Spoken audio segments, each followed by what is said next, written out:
Ladies and gentlemen, welcome back to Mr. Ian Teaches English. Today's lesson is actually a lesson that you asked for. And not all of you, specifically Marlene. You made a comment on my video asking about the difference between yet and already, and that's exactly what we're going to talk about today. So get your notebooks ready, be ready for the practice that's coming up. We're going to talk about the difference between two words that students always ask me about, yet and already. All right, let's talk about yet and already.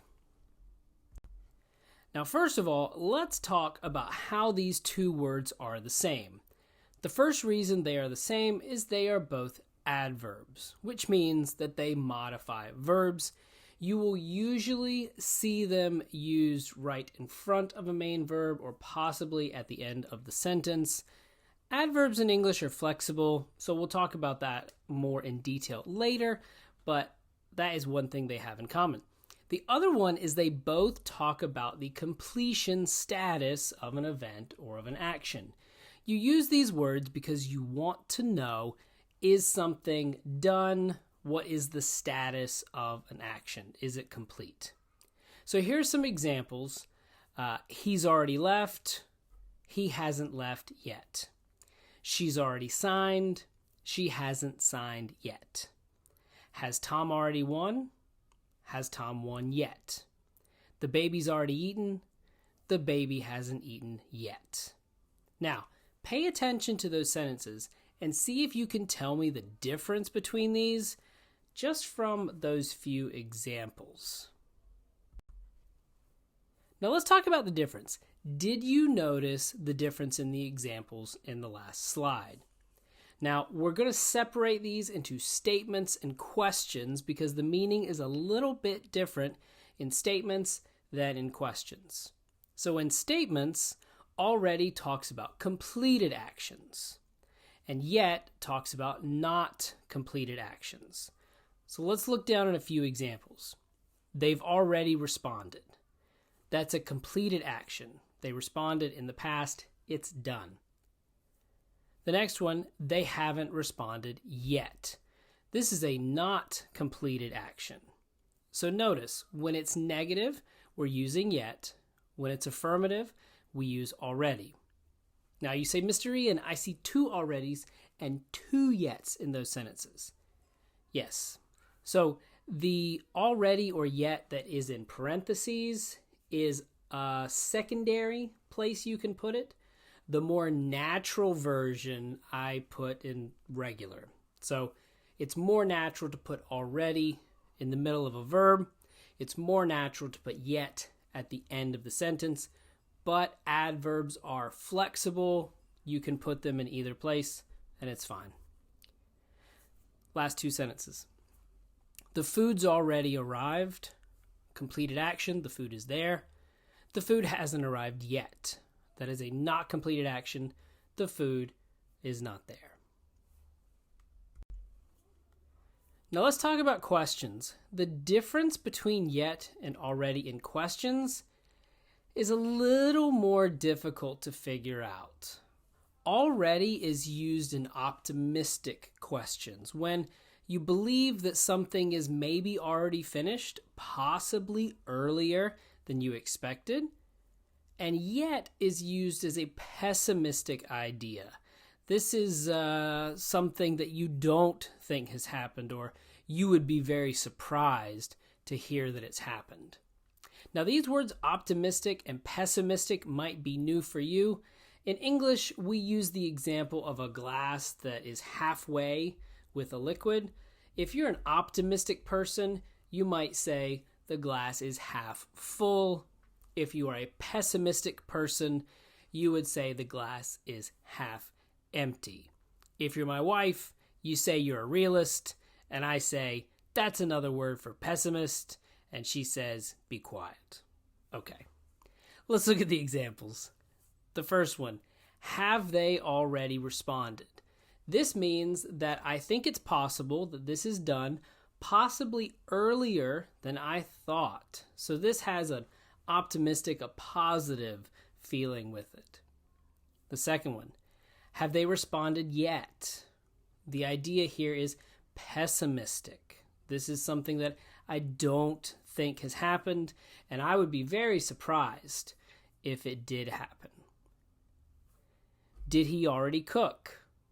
Again, this has a more optimistic idea. Maybe he already finished, and that would surprise me. Did he cook yet? Pessimistic. I don't think that he cooked, but maybe I'm wrong. All right. Also, notice the verb tenses here. And these we're using the present perfect for a lot of them. Also the simple past, because most of these refer to an event that it's possible happened, but those things are in the past. Let's look at some practice now. So in each of these, you choose to put already or yet into the blanks. Now pay attention to the questions because I said those were more difficult to do. So I've tried to give you some context, some emotions with something else in the sentence, but go ahead, pause the video, try to include already or yet here, and remember, you can move these words, so I just put them in the spot that sounded the most natural for that sentence. All right, let's look at number 1. The game's ended already.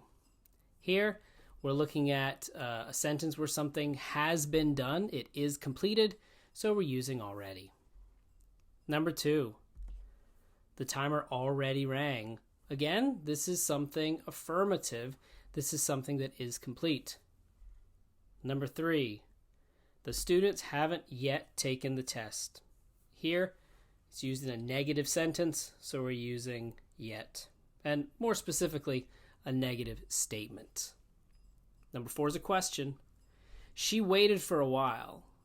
Is the food ready yet? All right, so here we're talking about somebody waiting. Waiting is usually not a positive thing, so we use yet because we are pessimistic that something is done. Number 5, the chickens haven't started laying eggs yet. So here in this sentence, it is a negative, so we're using yet. Number 6, I'm waiting for a package. Did you check the mail already? This person is hopeful. This person is optimistic that the package has already arrived. Number 7, I'm tired of asking. Have you emailed him yet?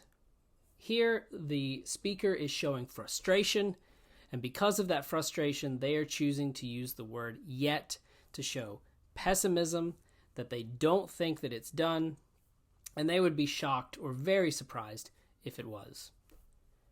And number 8, I already called her. Again, this is an affirmative statement, so we're going to use already. Now, originally, when Marlene asked me this question about yet and already, the reason is because it's difficult.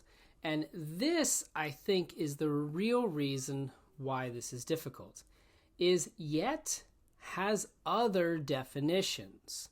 So we're going to go through these 3 other definitions that yet has, and it might make it clearer why these 2 words are so difficult for students. The first definition is in addition. So you can use this word to add something. He bought yet more flowers. And notice we use the word more as well, but this means in addition. So he's already bought flowers, now he's buying more. He bought yet more flowers. Tom registered for yet more classes. You don't really need to use the word yet in these sentences, but it gives emphasis and strength. It shows that he already registered. Now he's doing more. The second way that we can use it is to mean eventually, which means little by little into the future. She might yet get married. That means in the future, maybe, it's possible she gets married. The other example, the teacher may yet show up. Right now, they're not here, but eventually they might show up. in the future, an unspecified time. And the most common way that we use yet, possibly more common than the original definitions we talked about, is as a conjunction. So this introduces a strange or an unexpected result. We actually discussed this today in my class in person. The opposite of this would be so, and if you understand how to use the word so as a conjunction, you can use the word yet, except the result or the effect is unusual. The example: the traffic was terrible, yet I arrived on time. This means that, well, it was strange that you arrived on time. And I think you agree that if you have terrible traffic, you probably won't arrive on time. But this person did. That's a strange or unexpected result. The next one: I studied all week, yet I failed my test. This is unusual. If you study all week, then you will probably pass your test. So failing it is very unexpected, very strange. These three definitions of yet, which are different than trying to decide already or yet, can make it much more difficult. And I encourage you, as you're reading books and reading subtitles, watching television, see if you can show and understand the difference between yet as a conjunction or yet as an adverb. Now, why is this important? Well, to be honest, when you're speaking and producing English, most of the time there's enough context that already or yet doesn't break the sentence. People still understand you when you're speaking. But this will make a difference in you understanding when you're reading or when you're listening to people, understanding that in questions, one is optimistic, the other is pessimistic, and also knowing those alternative definitions of yet, they'll help you understand English, but they might not change your ability to produce that much. So go ahead, down in the comments, let me know what sentences that you create. Create some sentences and put them down there. Try to use the word yet correctly. Try to use already correctly. And also throw in some sentences about those alternative definitions. And if you, like Marlene, want to have your question answered in these big form videos, let me know down in the comments. Send me a suggestion or a question that you have difficulty with, because my name is Mr. Ian, I teach English, and that's what I want to do. Until next time, we'll see you.